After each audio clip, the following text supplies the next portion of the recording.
Fuchs, comisario de la Documenta 7 de 1982, renuncia a poner un título a esta muestra tras desechar el evocador Un barco ebrio. Este título, que en realidad es un poema de Rimbaud, de alguna manera aludiría, según Fuchs, a un barco que se encuentra a la deriva sin un rumbo fijo. Como metáfora, podríamos decir, al contexto artístico de la década de los 80 que se iniciaba en aquel momento, caracterizada de un enorme eclecticismo. Fue leído por parte de la crítica como una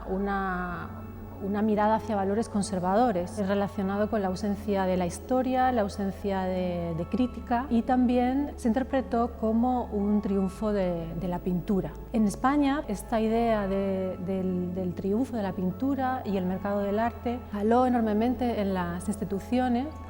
y sirvió para dotar a la nueva institucionalidad de la España democrática de un camino a seguir, ¿no? Era el momento, en el año 82 también es el momento en el que se crea Arco,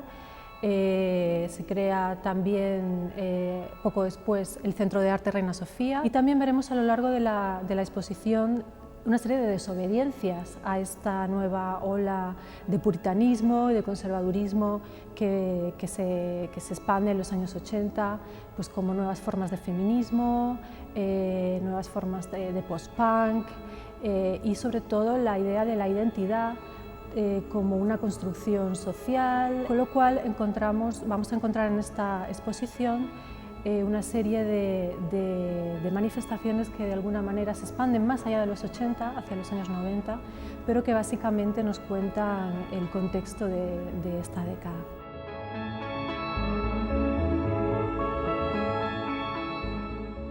La década de los 80 fue un periodo muy prolífico para la fotografía española. Asistimos durante ese periodo a la creación de centros públicos, de festivales, a los primeros departamentos de fotografía en museos e instituciones, y a la inauguración también de galerías comerciales especializadas en la exhibición de fotografías. Y en este contexto, las revistas de fotografía desempeñaron un papel esencial tanto en la consolidación, digamos, de las ideas estéticas, como también como instrumentos de orientación para las prácticas fotográficas. Debemos destacar el surgimiento o la creación de Fotovisión. La característica esencial de esta publicación es que aúna perfectamente una extraordinaria calidad en las impresiones de sus portafolios, junto a todo un andamiaje crítico y teórico, harán que se induzca a la reflexión y el debate en la creación fotográfica. La actividad de la revista Fotovisión jugó un papel fundamental también y fue incuestionable, tanto en la difusión de la fotografía extranjera en nuestro país, como en la propia promoción y difusión de la fotografía española, y gracias a revistas de estas características el medio fotográfico llegó a entrar también en bibliotecas, en museos, consiguiéndose, digamos, inaugurar esa etapa conocida como la consolidación de la fotografía española. En los años 80 hay una corriente de conservadurismo que se extiende a nivel global, y en este contexto surge un feminismo que se ha llamado por algunos feminismo posmoderno, que se muestra cansado de los anteriores debates sobre la diferencia sexual entre el hombre y la mujer. Donna Haraway y su manifiesto para cyborgs fue muy influyente. El cyborg de Haraway es una mezcla entre máquina y organismo vivo, ya sea animal o humano,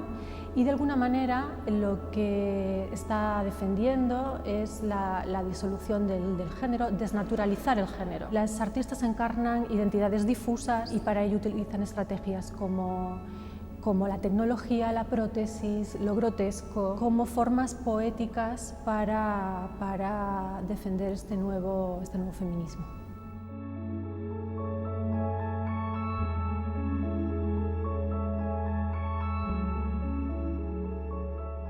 El El Carring de Madrid fue un evento artístico de primer relieve, porque creo que fue la primera vez que una performance pública tuvo tanto éxito. Pepe ya estaba enfermo de SIDA desde hacía unos años y de hecho falleció exactamente 11 meses después de esta acción. Una vez que supo de su enfermedad, lejos de ocultarla, decidió hacerla pública. Era una manera que él tenía de denunciar que socialmente se estaba trabajando y se estaba actuando con mucho prejuicio hacia los enfermos del SIDA, y de alguna forma hacerlo público y hacer esta performance era denunciar este aislamiento, denunciar esta falta de apoyos por parte de la administración, denunciar que los enfermos de SIDA estaban muriéndose aislados en sus casas o en hospitales abandonados, porque la gente tenía mucho miedo a acercarse. La acción empezaba con muy buen sentido en el Congreso de los Diputados, porque no olvidemos que era un acto político, y terminaba en el Museo Reina Sofía, porque también era un acto artístico. De alguna forma el Carring, además de ser un acto político y artista, era de alguna forma una revisitación de esas procesiones de Semana Santa que tanto le gustaban a Pepe, pero con un santo laico, ¿no?, que era él, y además como una expresión de amor y de apoyo que fue el Carring. Así que fue uno de los momentos álgidos de la acción artística del año 92 en España. El subtítulo que Pepe Espaliu dio al Carring, Una acción en el SIDA, nos servía como introducción para contar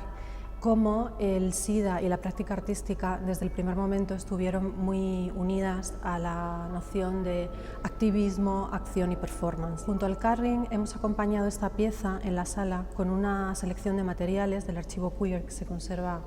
en la colección del museo, recopilados por varios colectivos muy activos en los años 90 en España y sobre todo en Madrid, como fueron ACT UP, la Radical Gay o LSD. Y también tenemos un grupo de materiales que nos hablan del contexto argentino de Buenos Aires. A finales de los años 80, una serie de artistas comenzaron a ser víctimas de la pandemia, y como forma de reclamar la eliminación del estigma a estos enfermos y sobre todo reclamar el apoyo de los gobernantes ante una pandemia que no tenía nada de minoritario. Y en este contexto, artistas como por ejemplo Roberto Jacobi junto a Kiwi Sanz